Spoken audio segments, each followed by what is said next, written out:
Okay, I think we will start. I would like to welcome you all to this seminar on non-aligned states in a changing Europe, Finland, Sweden, and the new security context. This seminar is organized as part of our research project called EU, which is funded by the Research Council of Norway, and which aims to increase our understanding of how small states balance the concern about autonomy and integration in their relations with Europe and key institutions. And in today's seminar, we ask how the two Nordic non-NATO members, Sweden and Finland, cope with and adapt to the current security situation. How do they relate to the changing European security architecture with the EU and NATO as at its core? And this seminar is really more relevant than we dreamt of when we planned this seminar, because it's actually a report coming out today in Sweden about Sweden's security policy, future security policy, which also has some interesting conclusions about potential NATO membership in the future. So I guess that Douglas will talk about that more in a few minutes. And we are very, very fortunate to have both Hanna Ojanen and Douglas Brommeson here to shed light on this for us. Hanna works at as a Chamonix professor at the University of Tampere, and she has published extensively on both inter-organizational relations as well as European and Nordic security policy, and also on Finnish foreign and security policy. Douglas is an associated professor at Lund University and has done extensive research on both Swedish and Nordic foreign and security policy. They will give an approximately 20-minute presentation each, and Hanna will talk about the Finnish perspective and Douglas on the Swedish perspective, I guess. And maybe since this report came out today about Sweden's foreign and security policy, it would be interesting maybe to start with Douglas, and then Hanna will follow up. Okay, thank you, Douglas. The floor is yours.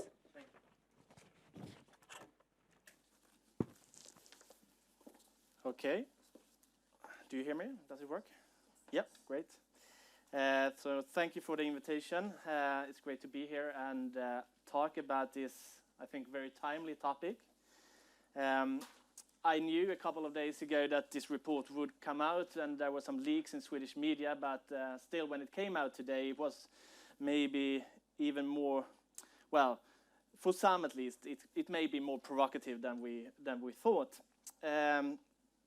So, like a social scientist, we always try to study moving targets, and today I really do that. So we saw the press conference when this report was published just an hour ago, so please excuse me if I'm not really up to date. Yeah, we have had a conference here for 2 days, a couple of us, where we have discussed different ongoing research, and yesterday I presented a paper concerning the balance between the European and the Nordic perspectives in Swedish foreign and security policy in this new security context that we are facing. And I would like to follow up a little bit on that and continue the discussion we had in that workshop.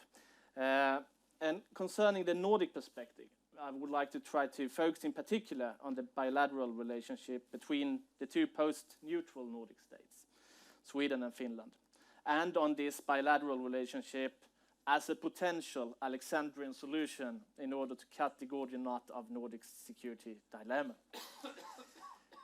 But before I do that, let me take a step back. I think in order to understand the strategic security policy choices of Sweden, one has to understand how Sweden has approached these issues historically, since there are, I think, a very strong path dependence at play here. Sweden has, at least in a formal sense, been military non-allied for more than 200 years, since we lost Finland, actually.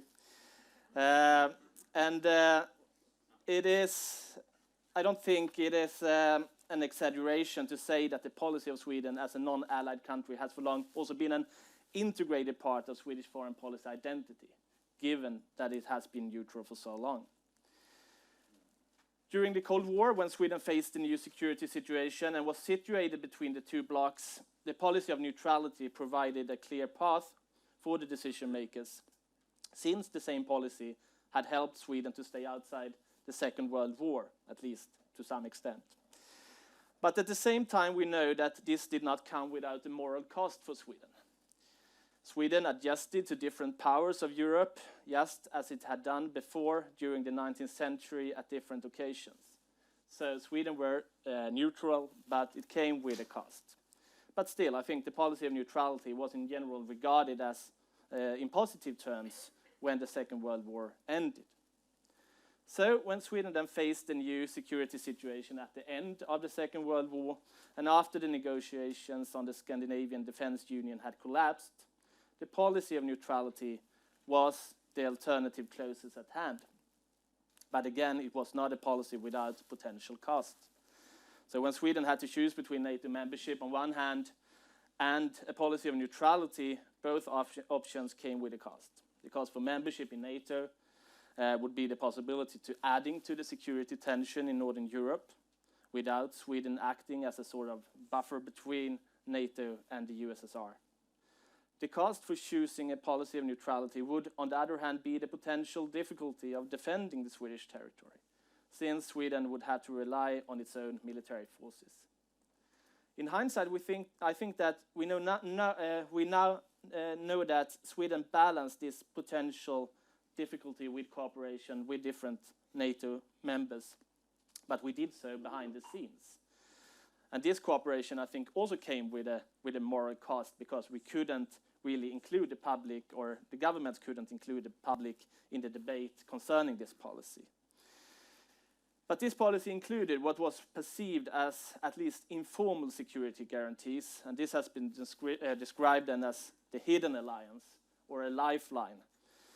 And there was a lifeline that, of course, threatened the credibility of the Swedish policy of neutrality if it would have become public. But this was a risk the Swedish governments at the time were willing to take, obviously. In 1995, both Sweden and Finland, and also Austria, then joined the EU. Sweden did no longer face the security dilemma of the Cold War, at least not for the foreseeable future again. So the step to join the EU was instead possible due to the dramatic changes in the European security order with the end of the Cold War.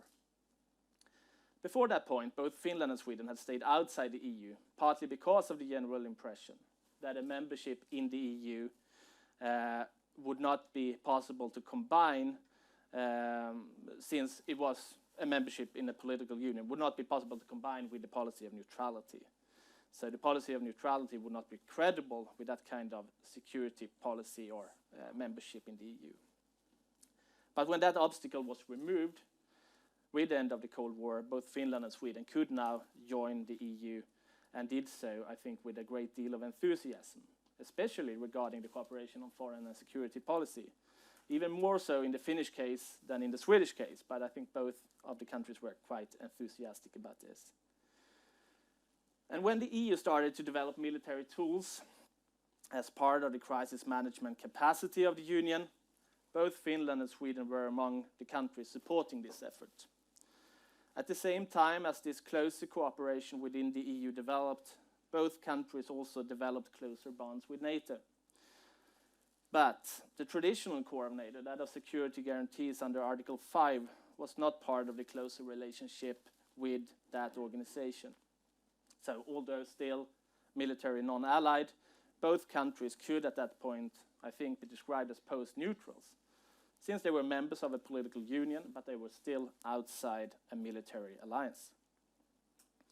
One paradox of the closer cooperation with the EU was that it gave birth also to Nordic structures, not only European structures. In order to be able to contribute to this new crisis management tools within the EU, the Nordic countries had to cooperate, since they were too small to do this on their own. They set up battle groups together with the EU, they carried out exercises, they cooperated in terms of equipment procurement, and suddenly the EU cooperation had resulted in a closer Nordic cooperation, with the creation of NORDEFCO and different bilateral cooperation within that framework.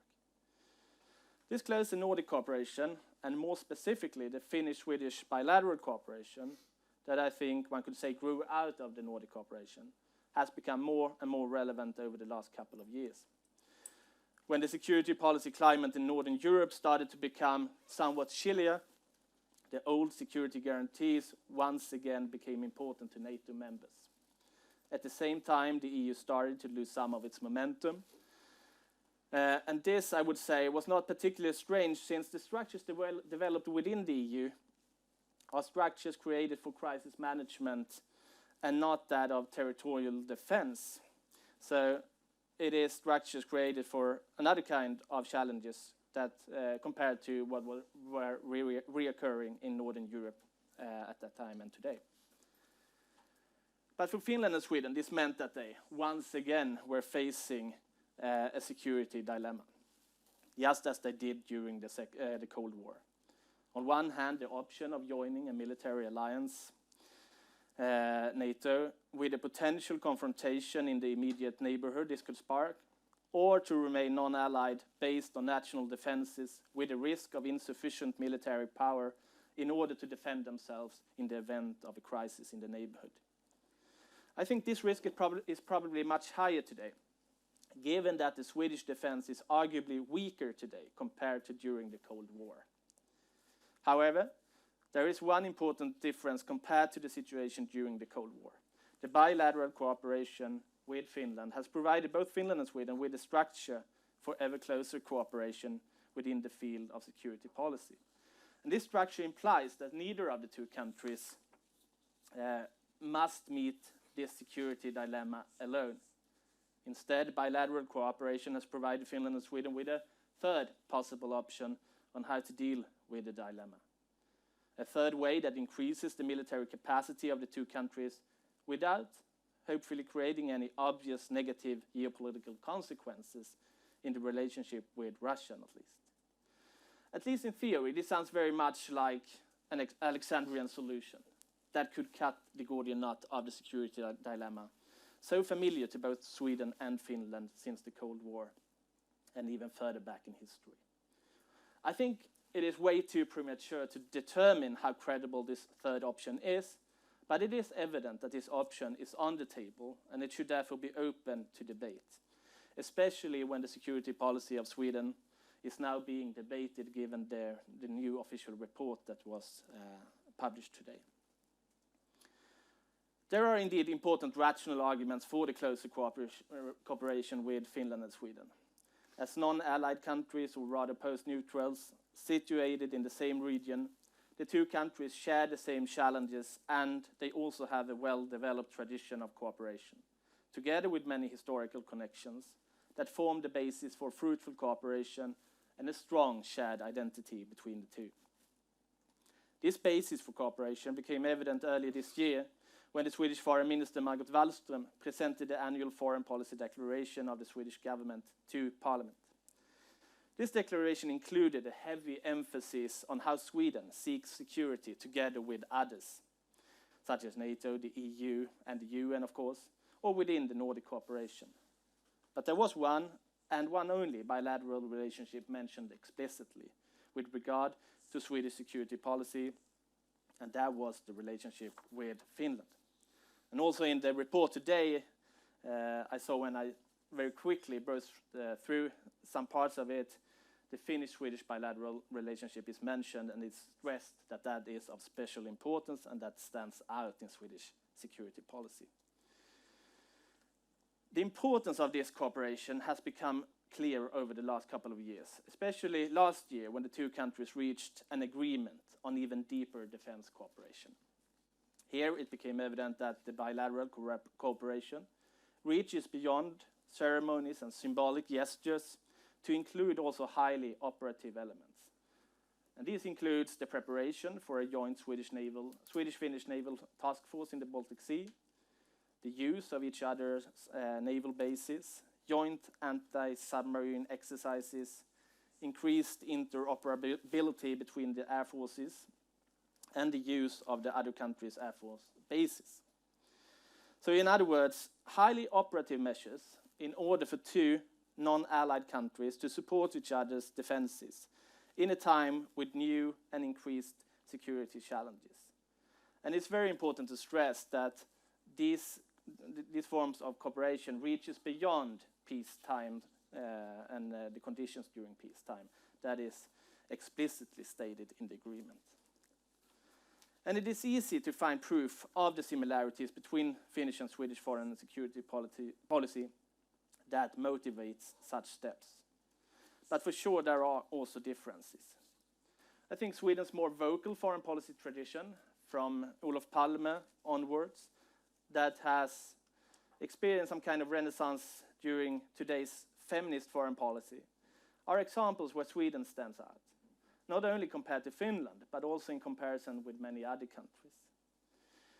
Finland's military structure, secondly, has been rather consistent since the Cold War and onwards, with a strong focus on the defense of the Finnish territory, while Sweden has just recently returned to a position where the defense of the national territory is prioritized. This after a more or less 20-year detour based on the so-called Afghanistan doctrine, with its emphasis on international missions. Third, the NATO debate. I cannot help notice that Finland and Sweden have had quite different approaches to discuss a potential future NATO membership. With the official report on NATO in Finland earlier this year, and the so-called open door policy of Finland. While the sitting Swedish government so far has closed the door for a potential Swedish membership. But maybe the potential for a more open debate could have increased with the report published earlier today. So in addition to this, one should also note that when the Finnish and Swedish prime ministers met earlier this year, they both emphasized the common view that the status as non-allied had served both countries well. So maybe the difference shouldn't be exaggerated. So in sum, there are important differences, but in at last some of these areas, the two countries are now moving closer together. I would therefore like to say that the conditions for further Finnish-Swedish cooperation are better than for a long time.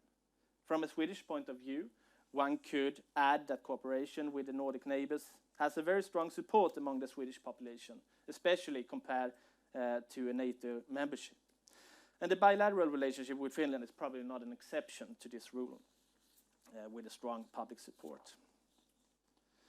But the $10,000 question remaining to be answered is if the Swedish-Finnish cooperation constitute a real alternative to NATO membership, or if it is only a step on the way to such a membership. As mentioned already, a Swedish official report that was presented earlier today stresses both the pros and the cons with a potential membership in NATO. It doesn't really give a clear recommendation on the issue of membership. It says that that's beyond a public study. It's beyond what a civil servant can do in that kind of reports. There is still, I think, a tendency, at least according to the reporting in media, that points out the advantages of membership, and that these advantages are a little bit stronger than the few disadvantages that are also mentioned. So the general impression in Swedish media today seems to be that the report considers the advantages to outweigh the disadvantages. This is probably also the impression given to the Swedish government, since the Foreign Minister Margot Wallström and the Minister of Defense Peter Hultqvist have felt the need to write an article in today's Dagens Nyheter emphasizing that Swedish security policy remains in place. On my email, I have a subscription for press releases from the government. And I think there have been like 3 or 4 press releases so far today from the government emphasizing different aspects of neutrality and non-alignment. So they're working very hard to establish the image that Swedish security policy remains in place and creating an image of stability. In the article today, they mentioned that Swedish security policy is based on 3 pillars: military non-alignment, an upgrading of the Swedish military capacity, and deepened international cooperation. In this latter part, the government is especially emphasizing the EU as the most important foreign and security policy platform for Sweden, and also the bilateral relationship with Finland, including, and I quote, operative planning for situations beyond peacetime conditions. At our seminar yesterday, I was asked the question, why Sweden and Finland do not just join the NATO? What's the fuss about it? Interestingly enough, Wallström's and Hultqvist's arguments in today's article are rather traditional in response to that very question. Non-alignment reflects an essentially defensive profile of Sweden, it is said. NATO membership would not contribute to the easing of tension in Northern Europe. A change of the Swedish security policy would not contribute to the predictability and stability, and would be regarded as a dramatic shift with, and I quote again, a direct effect on the security political situation in our part of Europe. There is also a more unofficial argument, and that concerns Finland. If Sweden joins, but Finland does not, then the Swedish membership would leave Finland in a vulnerable situation. But today's report is clear, and so have the Swedish government been, that Finland does not wish to be part of the Swedish NATO debate, so this argument is not really part of the official discussion. So these are the arguments for why not joining NATO according to the Swedish government. With the support of today's report, the opposition, on their hand, are now calling for an open debate on NATO membership. The four former coalition partners in the centre-right government up until 2014 are all in favor of NATO membership, and they apparently feel encouraged by this report. Today I have seen how they used the report to argue that NATO membership would add to the predictability instead of limiting the predictability of Swedish security policy.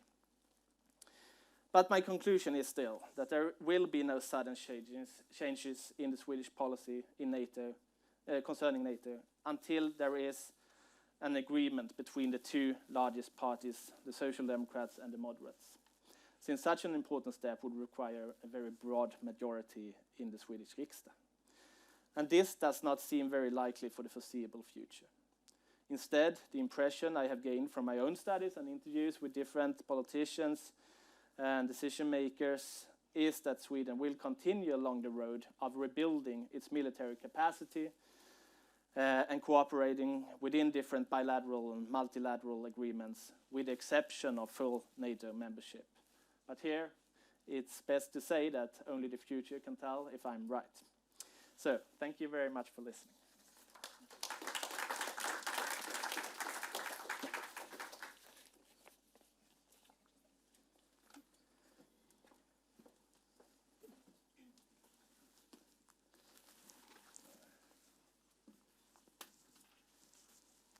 Good afternoon, everyone, and warm thanks for the invitation.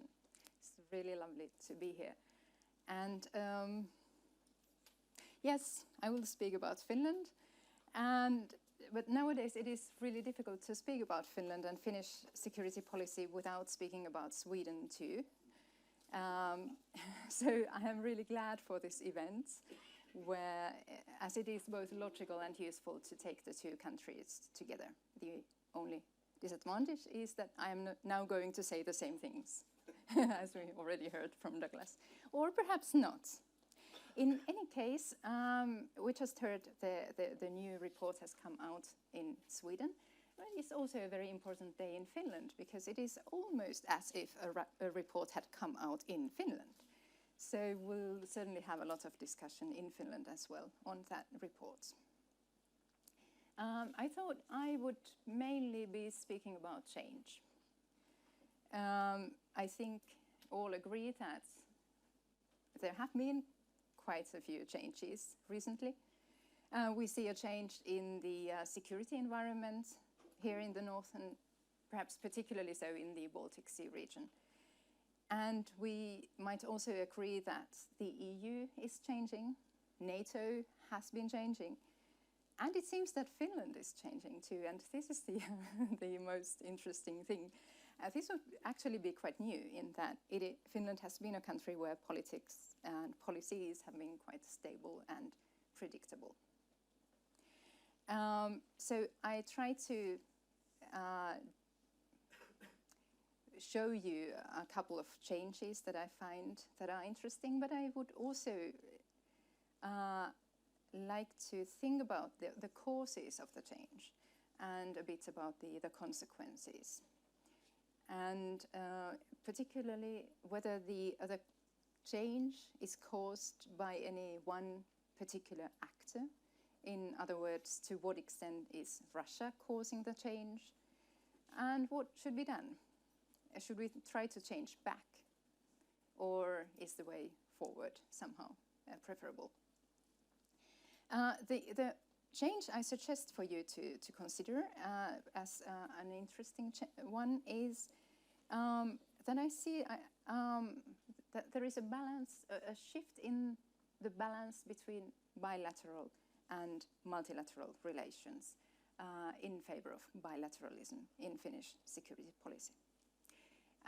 This shift is interesting for two reasons. First, because of the traditional thinking that multilateralism is good for small states.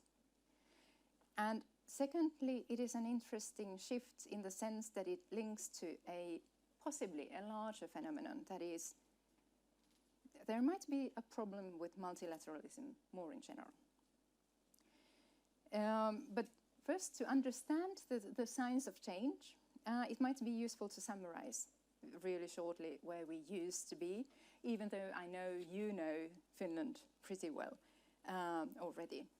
But to give the context, we are speaking about a small and a Nordic country, one that has been since the mid-90s very much centered on the EU.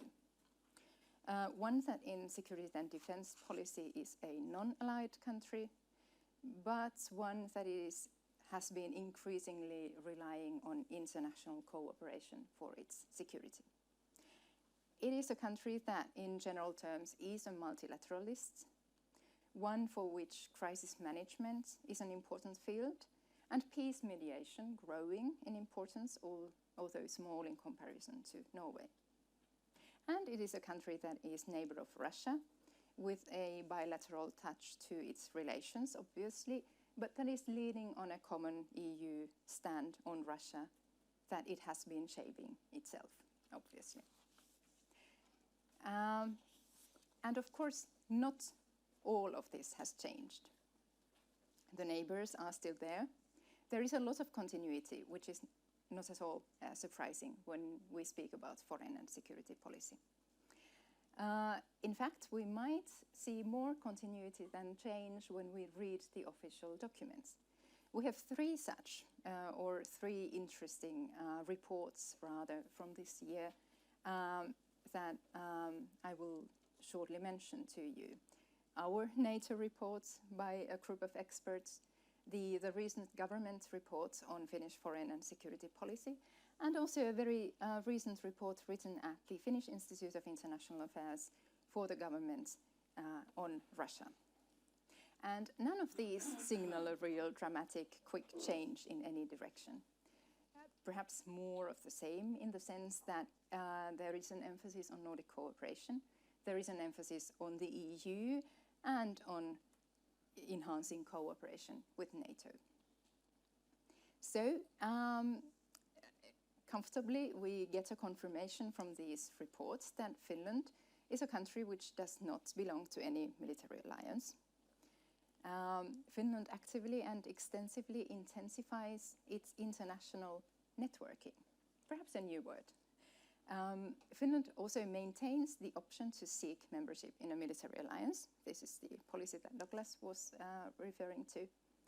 And further, it is stated, as is usually the case, that Nordic cooperation is of central importance to Finland and its security, that the EU is the central frame of reference and an important security community, and that NATO is a key actor.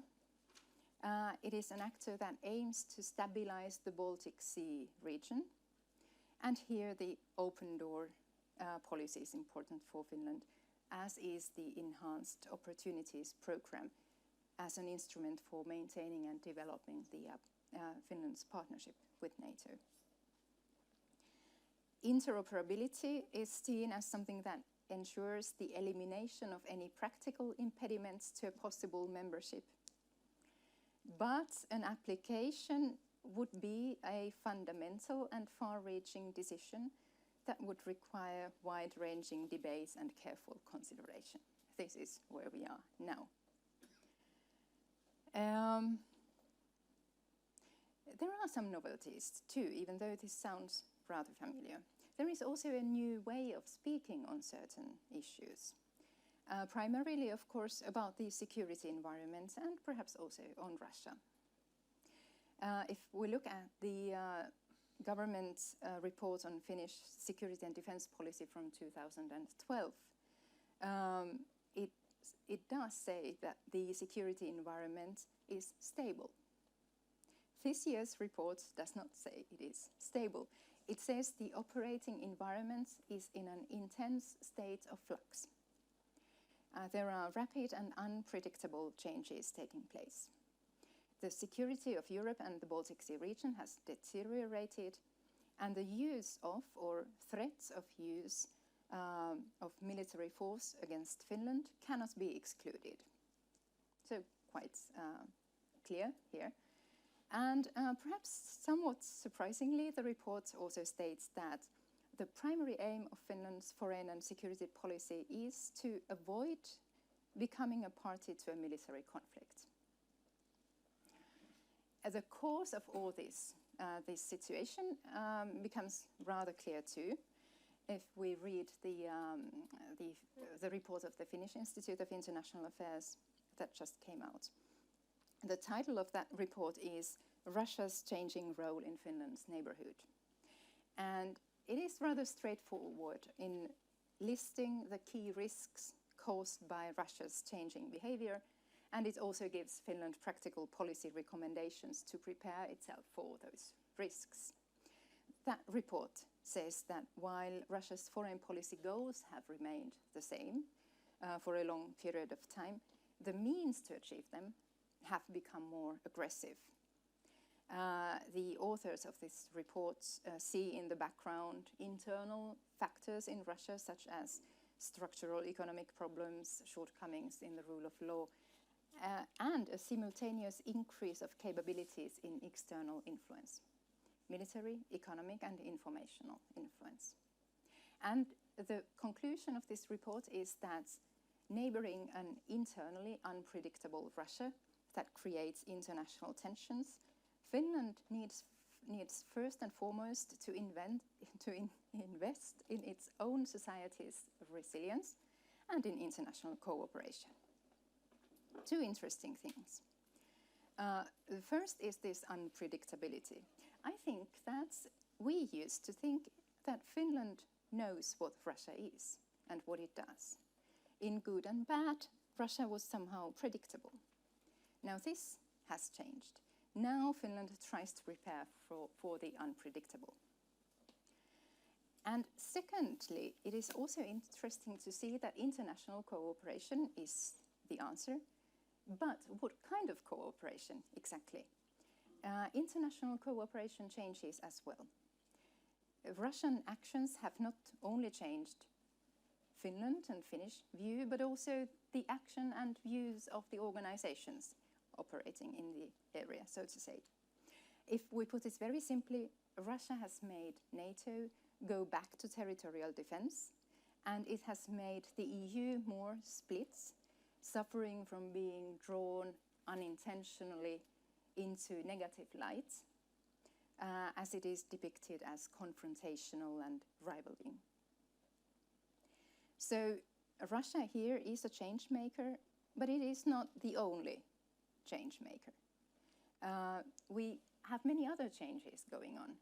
We have major crises, we have the economic crisis, we have difficulties to get growth back, we have large-scale migration. We also see that states have increasingly problems in governing, in delivering governance. And against this backdrop, it looks like Russia might just be complicating things further, diverting attention and time and energy from these issues. The problems with Russia hit the EU at a weak point overall. The EU already was in great trouble with the economic and financial crisis, and there was a great pressure to renew, while also opposition to anything the EU does grows as populism is on the rise. So within the EU, we see an increasing risk of split internally and loss of legitimacy. In general terms, it might look like the countries expected less from the EU now and believed more in themselves, or they believe it is easier to govern for oneself. Governments are under pressure.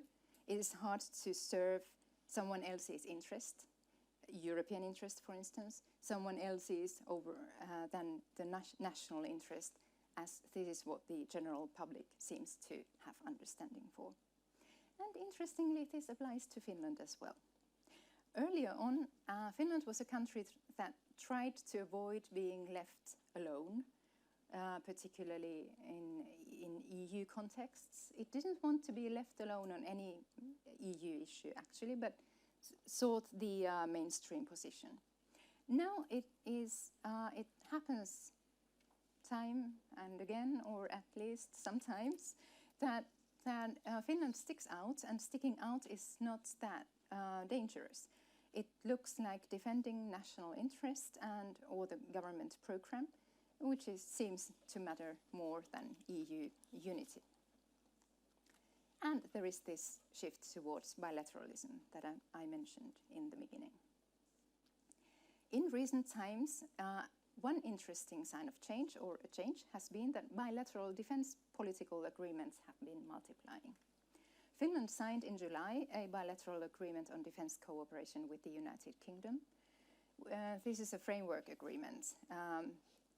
The overall aim, says Defense Minister Niinistö, is to increase stability and give a signal about increasing cooperation with the West.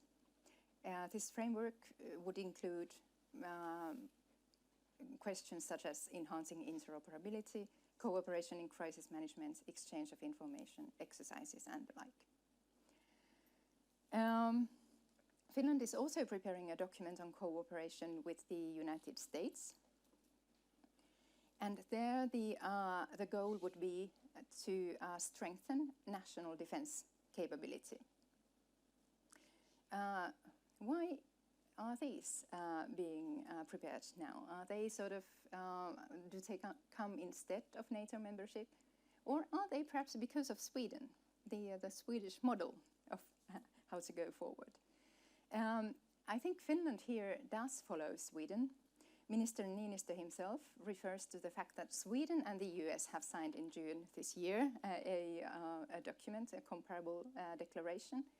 And he says that on the UK deal, that it is wise that Finland does not stay behind in comparison with Sweden. So whatever you do, we follow. But of course, the main bilateral relationship here in security and defense is, as you said, the bilateral Swedish-Finnish cooperation, which is really more advanced than any other cooperation, and not limited to peacetime, as we heard. If we look at how the Finnish government depicts this relationship, it is said in the government report that Sweden has a special status in bilateral and multilateral defense cooperation. Defense cooperation with Sweden will be developed to cover operational planning for all situations. And interesting is to look at the examples given, what situations might be included. They may include the defense of territorial integrity or exercising the inherent right of collective self-defense.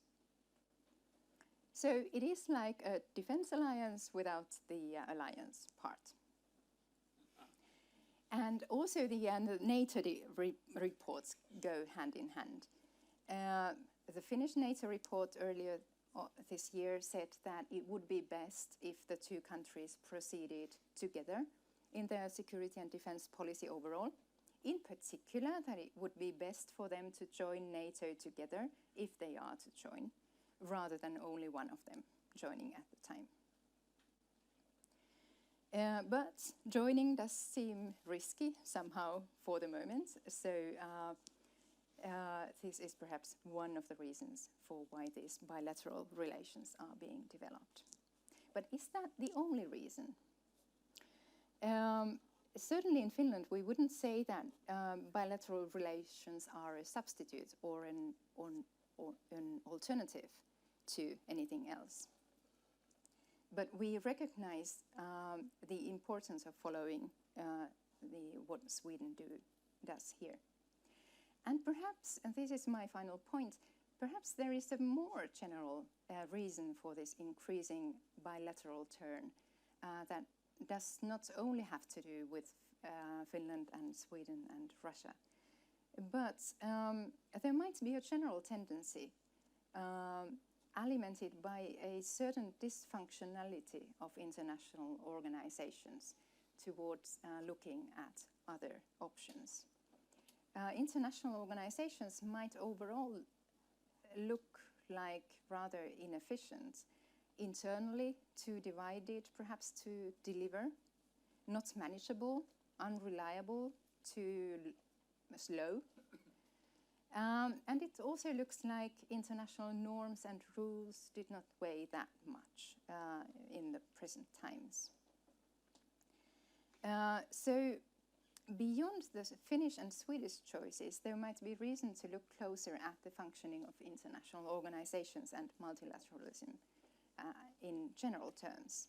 As I said in the beginning, international law and organizations were always seen as the small state's best friend, and the Nordic countries were always the first ones to believe in them and to support them with all means.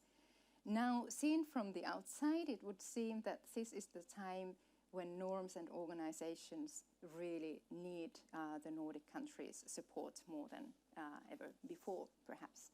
And this is where I stop. Thank you very much.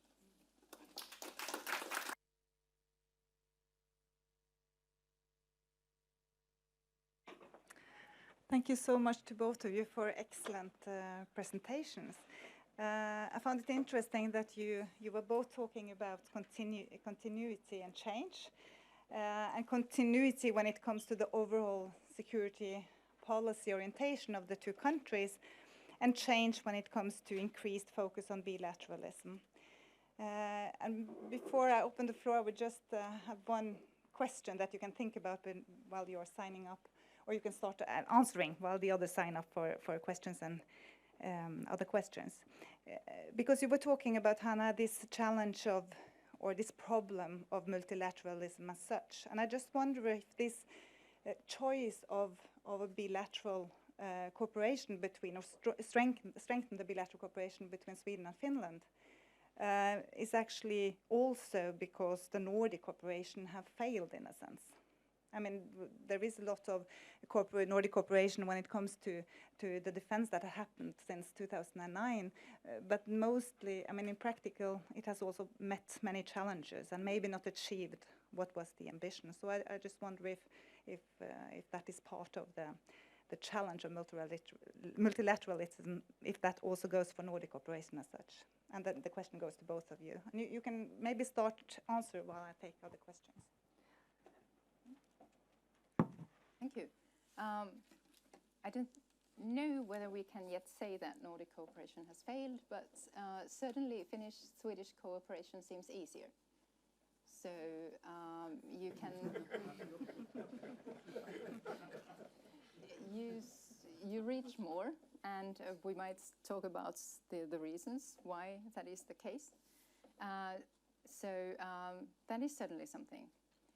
But you also, something that might then be the other side of the discussion is that bilateral relations also have a sort of a risk of dependency that the multilateral frameworks do not have, which sort of is an invisible limit somewhere to how long you can actually go.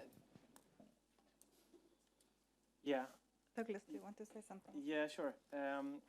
I think it's not that strange that Sweden and Finland would like to go further, since Norwegians, Danes, and Icelanders have other options.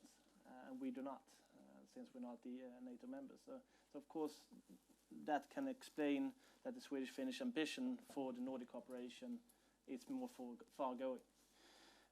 Concerning bilateralism, one should also add, I think that's important, that both Finland and Sweden has for long been seen as truly multilateral countries. That's been a very inherent part of the foreign policy identity. And now we are two countries that are pushing for bilateral cooperation.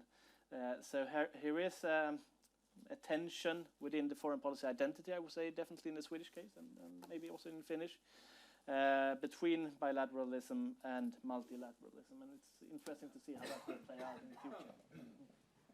Thank you. Jon Mikael, you had a question? Thank you very much for two great presentations. A few years back, it seemed to many people in this country that it was Finland that was ahead in the debate and was pushing the question about both Finnish and Swedish membership of the alliance. These days, and it was seen as something that would preferably happen potentially at the same time, that both countries would then join NATO at the same time. And nowadays it seems like this has shifted, and that it's Sweden, or the debate rather in Sweden, or the disagreements in the public debate in Sweden is pushing the debate more. But my question is, based on that, is basically, can we now forget about the two countries potentially joining the alliance at the same time? Does one country have to join first to pull the other, or how would you assess that? Thank you. Do you want to answer directly, or do you want me to collect a few? It's up to you. Yeah, directly. Yeah. Okay. I think it's very much an issue still, and as I said, it's kind of problematic from maybe a diplomatic point of view to really discuss that openly, because we do not, or the Swedish government do not want to scapegoat Finland for stopping us joining NATO, and maybe the other way around as well. So it's a hard discussion to carry out in the public, I think. But I think it's very much part of the discussion behind closed doors. Anna? Yes, I would agree, of course. I think for both countries, what is really the core issue is autonomy. So this kind of a decision has to be made autonomously, so that it looks like an autonomous decision, so it is not no one else's decision. If you decide that you have to join together with another country, it is like not that autonomous any longer, in the sense that, of course, you decided for yourself, but then comes the sort of practical considerations as to timing and modalities, and so and you have to compromise perhaps a bit about timetables and things like that. So I don't know whether this full autonomy goes together with joining at the same time. But again, if I go back to the Finnish NATO report, it was rather clear on this, in the sense that it said that it is harmful if one joins and the other. So it didn't have that aspect that it's good if one joins because then the other will join. No, it rather said that if one joins, it's harmful for the other. And if both join at the same time, that would be good, because they would also together have more influence. I suppose in the process of joining, but also then afterwards as members. So that was the reasoning in the report. Karsten?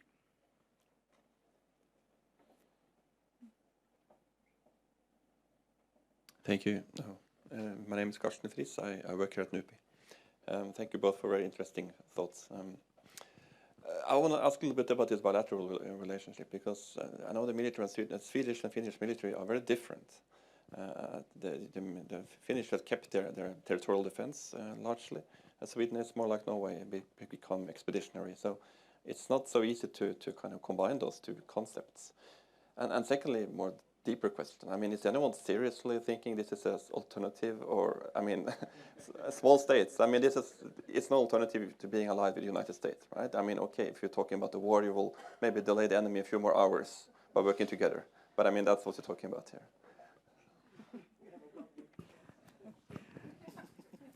We add 1 day. Yes, that's good. Okay, you want to answer Yeah. that also? No, directly? well, a part of the Swedish debate has been that we have a 1-week defense, as you may know. That was the Supreme Commander, the last Supreme Commander that said that we could defend ourselves for 1 week. Well, any potential enemy, I guess. The question is, of course, we have different profiles, yes. And that is actually, of what I saw in the report, that is actually discussed, that there is a risk that this bilateral relationship and cooperation would lead Sweden to, or any of the two countries, to really neglect the need to improve the national defenses, and one would rely on the complementary competencies or forces of the other. And that wouldn't be enough. We need to go ahead with strengthening the national defense. Would it be enough? Well, that depends on what we are really planning for, of course. A full-scale territorial attack on Sweden, we would probably never be able to defend ourselves against that. But if it's enough to raise the threshold and increase the credibility of a national defense, making it too costly, well, maybe it could be credible in that perspective. So it's really what are we planning for? And it was the same during the Cold War. Was it credible that Sweden would defend itself from the Warsaw Pact? Probably not. But we were planning for different kinds of cooperation. But we had a defense that aimed, at least, to be strong enough to make it hard enough to attack Sweden, to make it less likely. Yeah. Yes, if Sweden now has this 1 week defense, and we add 1 day to that, that it already is positive. So 8-day defense.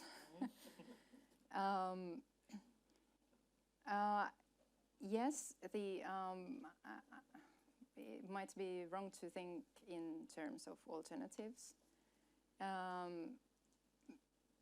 but there are the thinking about different options is there, and it's always good to see that there are options. That I think I heard you saying that there are for the moment no other options. This bilateral going. Perhaps we can come back to that. I think there are options, like the NATO membership is an option. So there are these different options, and they might actually be strengthening each other.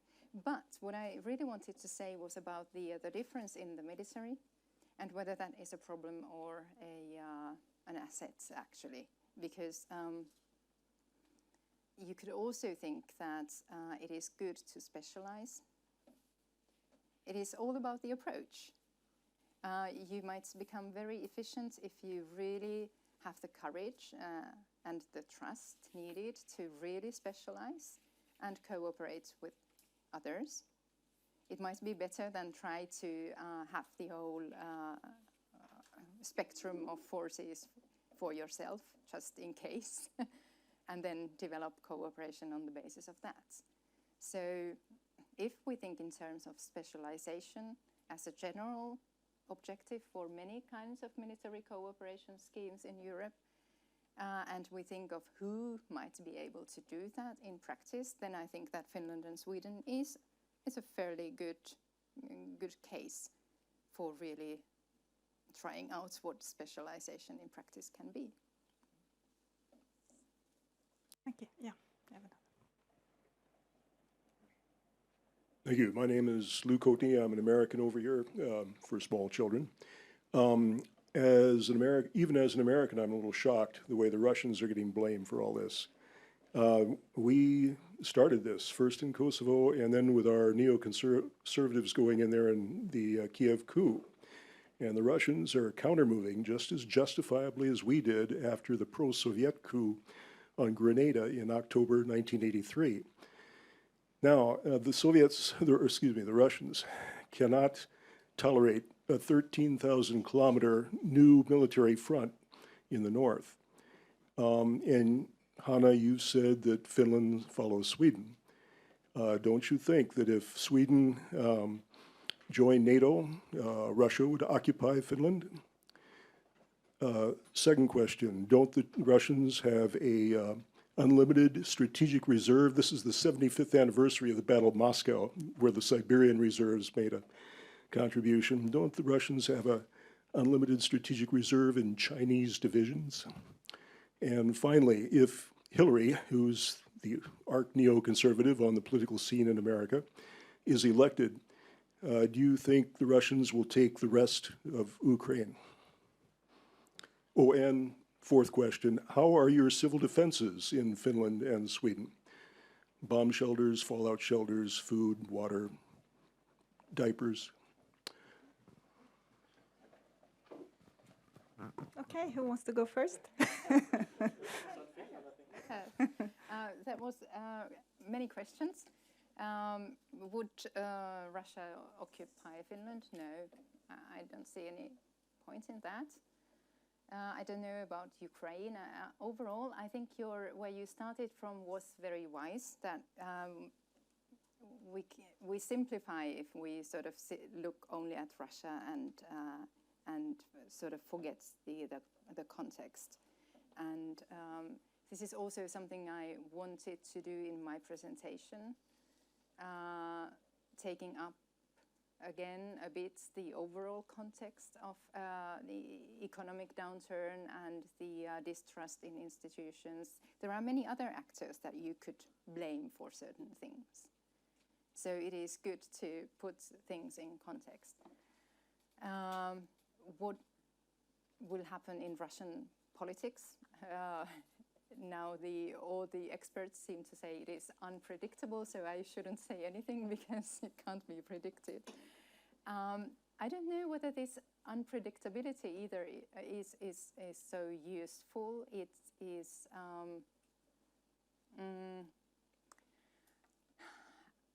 it is also somehow a confusing idea to think that there is one actor that aims at being as unpredictable as possible. Not very helpful. And I'm wondering whether that is really the case and how long that will last. Because it is also good for international actors to have some degree of predictability in what they do. Unpredictability is destructive in many senses. Finally, I think you also had the more practical question about civil defense. And this is, I think, another Swedish-Finnish speciality. I don't know where your preparedness is for the moment, but it has been traditionally something that the two countries look at very, very seriously, the concept of total defense, including all kinds of measures. And I think in Finland, the awareness of these facts has been increasing again. But on the other hand, we never lost the sort of general feeling that we are always somehow prepared for all kinds of eventualities. Perhaps in Sweden, again, being a quicker country, there was a shift, but we are slow, so we never have the time to shift anywhere. There was really only one of the questions that concerned Sweden, as far as I understood, and that was the fourth concerning the civil defense. As Hanna said, the concept of total defense was very strong during the Cold War. After the Cold War, the civil defense really, ceased to exist in Sweden. So all the shelter and everything well, they still existed, but they were not maintained, and so the whole concept of civil defense lost its meaning, I would say, or maybe it had some meaning, but it wasn't carried out. So today, the status of the civil defense is weak and very bad, I would say, the defense agreement between the government and 3 of the opposition parties from last year acknowledges this, and that is really one part of the build-up of the Swedish defense again, that we should start to plan for a civil defense, and that's really at the start right now. So how that will play out and how that will what that would look like, it's really too early to tell, but it's part of the planning again after 20 years maybe. Okay, thank you. And then Josef had a question. Thanks, Josef Batora, Comenius University in Bratislava.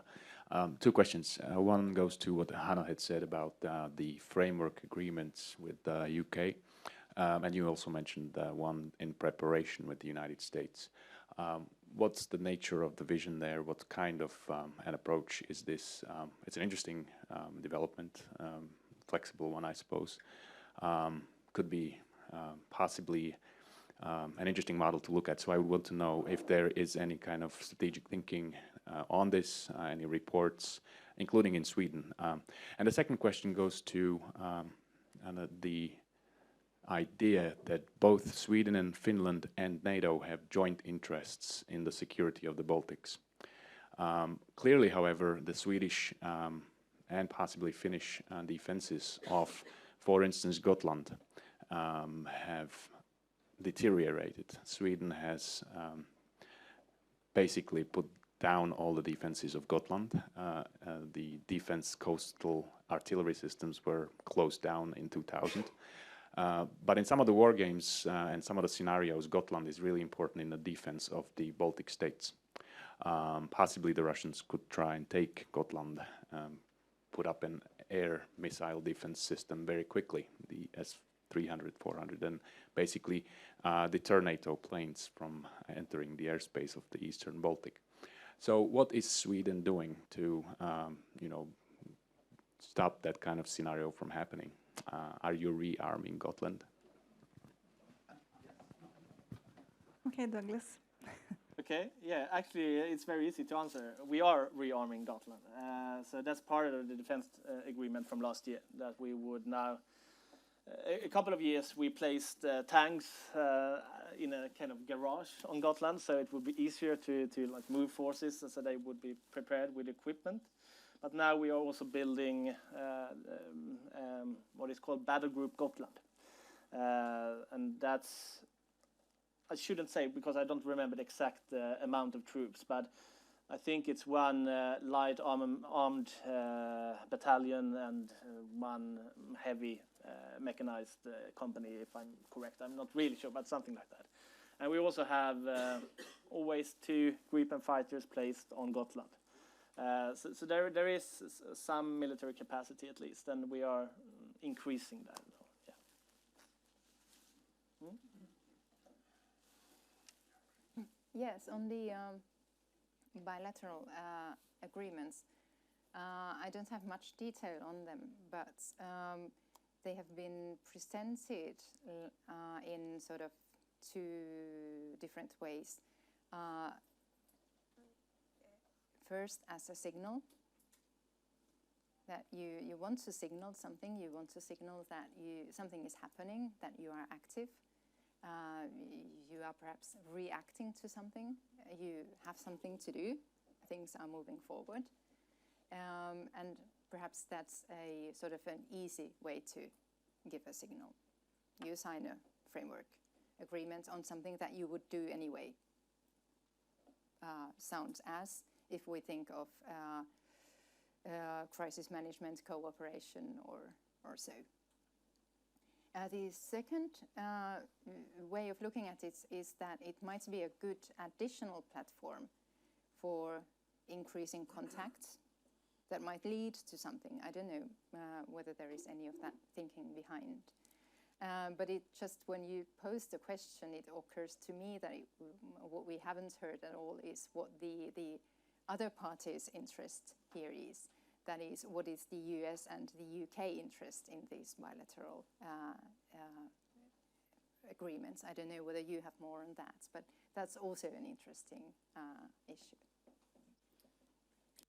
Yeah, if I just add to that, I don't know, of course, what their interests are behind the scenes, but in the discussion in Sweden, at least, the argument or the concern that has been raised is that the UK and the US want to use Swedish territory in order to be able to defend the Baltic. That would add strategic depth in the operations over the Baltic.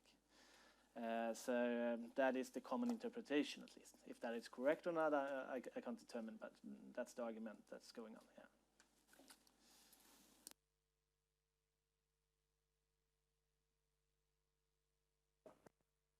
Thank you. Sorry. My name is Berg. I'm back grounded, so to speak, in the Ministry of Foreign Affairs, now retired. Thanks to you two for two very good presentations. Very interesting, of course, this contrast between bilateralism and multilateralism. I remember from the Cold War when there was much talk about the so-called Nordic balance, which you haven't mentioned in your presentation for very good reasons, I think. But the Nordic balance, as you know, was a kind of quasi-concept where it was thought that if the Americans were pushing too hard, let's say on Norway or in the Nordic area, then the Russians would push the Swedes and the Finns. And contrary, as you know, if if the Russians were pushing too hard on Finland and Sweden, then Norway might do things concerning their base reservations and things like that. Now it seems to me that the main emphasis is, of course, on bilateral. My question would really be, why has this concept that a Nordic balance really disappeared? That's my main question. I can imagine some answers to that, but I should appreciate to hear your questions. Now again on why I see the bilateral way is such a good thing. You restrict the number of participants, and in that case you don't risk any unforeseen opportunities and developments. And the main point when the Swedes talk to the Finns, of course, the main point is to watch for options and signals. It makes the whole thing, I think, more interesting. My final question would be, if you look at, let's say, the Nordic ministers of foreign affairs meet at least twice a year. When I participated in this meeting from the Minister of Foreign Affairs, there was, of course, not a mention of any, let's say, specific security or foreign policy aspects. Has this changed in the last years, or could we possibly expect that could be a passage or two from any of these Nordic foreign policy meetings, which makes reference to certain security policy or foreign policy development, which might raise a concern in the Nordic capitals? Thank you. Okay. Want to start, Hanna? Many good points. I am not amazed that the concept of Nordic balance disappeared. Many other things disappeared at the same time in the whole Cold War system. One might answer why it didn't come back. Because some people say we are now in a kind of a new Cold War-like situation, so why don't we have a new Nordic balance? Things have changed. What is interesting is that we might perhaps not find Nordic countries legitimizing their security policy decisions with the security of another Nordic country, but only of their own. So this is a change. Yes, then I jump quickly to the Nordic framework, the ministerial meetings, and whether we are seeing more of foreign and security political talk there. it seems to me that these topics have been discussed quite widely in the Nordic meetings for some time already, from the 90s onwards, and that it is not difficult at all to discuss them, but it doesn't necessarily lead to anything much concrete. I was also thinking that there is a difference between foreign and security policy here. That in a certain way it is easier to speak about security policy, like a common Nordic thinking, than about foreign policy, because there we see more differences. The Finnish and Swedish foreign policies are actually quite different. So it's good that there is this continuous discussion, but it is also understandable that the goal is not to have one common policy.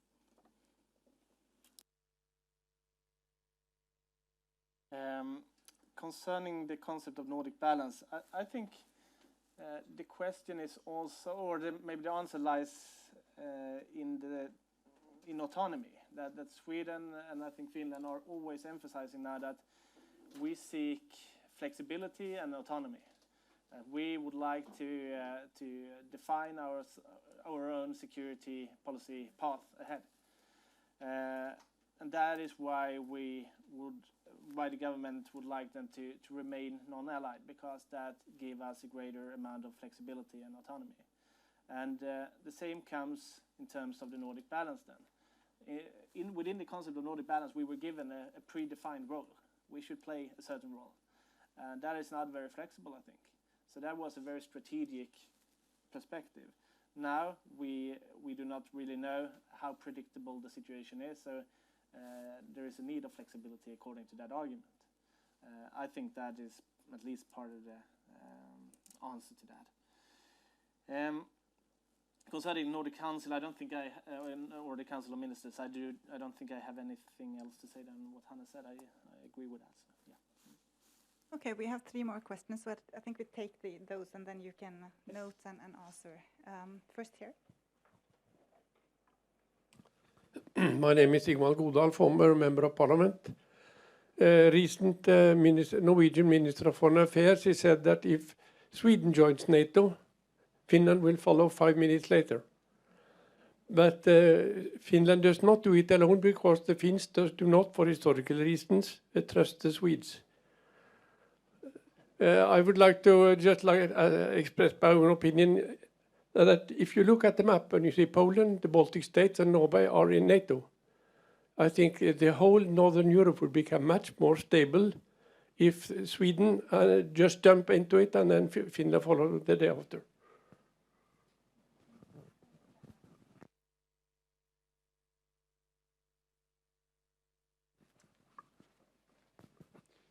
Rich Martin Hempel, a journalist and researcher. I enjoyed the description of the hidden alliance of the Cold War era. I'd like to sort of revive that term, if I may, and ask if you think there is a hidden alliance perhaps between Sweden, Finland and the Baltic states. And because I asked that simply because there seemed a sense of detachment when you were talking about, protecting Gotland, but perhaps not asserting what forces could be brought to bear in the event of Russian aggression in the Baltics from Finland and from Sweden. Thanks. I have one question and one comment. Question goes as follows. I read this whole focus on defense cooperation as an expression of distrust in existing security arrangements in Europe. What is striking is that you have been talking for 1 hour about the security situation in Europe, and OSCE was not mentioned at all. How do you see the prospects for a kind of new round of OSCE negotiations and putting in place a new security system in Europe, which a number of confidence and security building measures as one of the issues to be seriously considered in the situation when we have a much higher level of tension between the two parts of Europe. And the comment is about those Chinese divisions. I think that Russian strategists would make a lot of considerations before calling upon those divisions, because they can come Russia with help, but then they can stop at the Ural mountains, and then Russia would face a much bigger challenge than the 1,300 kilometers long border with Finland. Okay, if there are no more questions, I think we haven't forgotten any. You have one, sorry. Yeah, but then you can take your question now, and then you can have a few minutes each to. We are now Anders Kempe. I'm both Finnish and Swedish citizen, and have been in both countries' defense forces. Also, very good cooperation between Finland and Sweden from early ages. This is only continuation.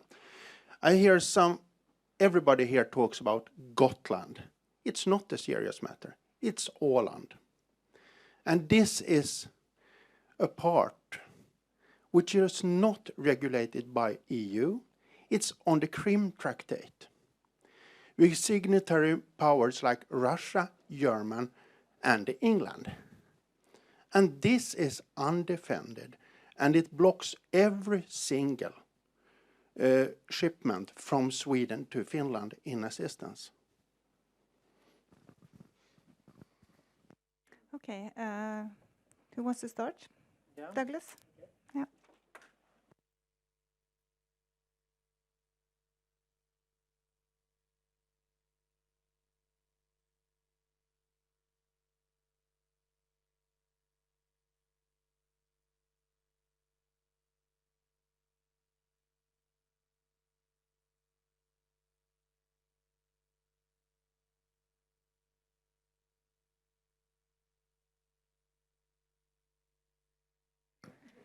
One of those good reasons, actually, I think at least there is one example that. Okay. It's my mistake. I didn't turn it on. Do you hear me now? Yeah. Concerning the why Finland shouldn't trust Sweden. One of the reasons is the membership in the EU. Sweden did not really tell Finland in a straightforward manner, at least, that we were going to apply for membership in the EU. So the Finnish government woke up and faced Swedish application for membership. That's one side of the story. The other side of the story is that we sent the Swedish minister to Helsinki. He wasn't really that clear in his way of communication, so they really didn't understand what he said, but he said that we were going to apply. So that's the other side of the story. He was a very free-thinking person. That was a very good quality of him, but maybe not in this kind of communication. Concerning the hidden alliance, is there a hidden alliance between Sweden, Finland, and the Baltic? I don't think so. I think it's very open, actually. Not as an alliance, but as cooperation, both with Sweden and Finland, and with NATO, and within that framework also with the Baltic states, of course. And I think that's really one of the positive sides with the security policy debate we have in Sweden today. It's much more open. I can't, of course, tell what's going on behind the scenes. There may be more to it than that, but it's much more open today. And the report today actually illustrates that very well, I think. Today we are carrying out a public debate concerning security policy in Sweden, and that would not have been possible during the Cold War. So that's really something that has changed, and I think that's very, very positive for the democratic legitimacy of Swedish security policy. Concerning OECD, I think, as you mentioned before, Hanna, that Sweden and Finland has, I think, a special role here, that we have a special opportunity, that we can contribute to that kind of negotiations and take initiatives in that direction. At least we have comparably good reasons to do so. For small states, multilateralism, as you said, has proven to be an important tool and an important protection against great powers. And in Europe, OECD has been, OSSE has been an important tool for that. So why not? I think there's good reasons for that. Yeah, okay. Yes, even though I obviously agree that there might be good reasons, I don't think it is the time really now for anyone to be interested enough to start thinking about new institutions, new security arrangements. It is definitely the time for small cooperation in small groups or bilateral relations, which is not to say that this will last forever. There will be certainly a change towards multilateralism again at some point. But now I can't see anyone having the energy for that. When it comes to the trust and the quality of communication, and so I hope that Sweden will communicate the NATO decision very clearly, and then we can follow. 5 minutes, you said, it will take, and then we can announce the same. But hopefully the message is very, very clear in that sense. Yes, the relation between Finland and Sweden is asymmetrical here in the sense that if Sweden says now it joins, Finland follows immediately. But I don't know whether the other way is true. If Finland joins, that you will 5 minutes later say you will join. I don't know. Finally, about the Baltic countries, yes, a lot has been changing, and the situation is quite different. There was a time, and this is not long ago, when it still seemed that Finland and Sweden had actually rather different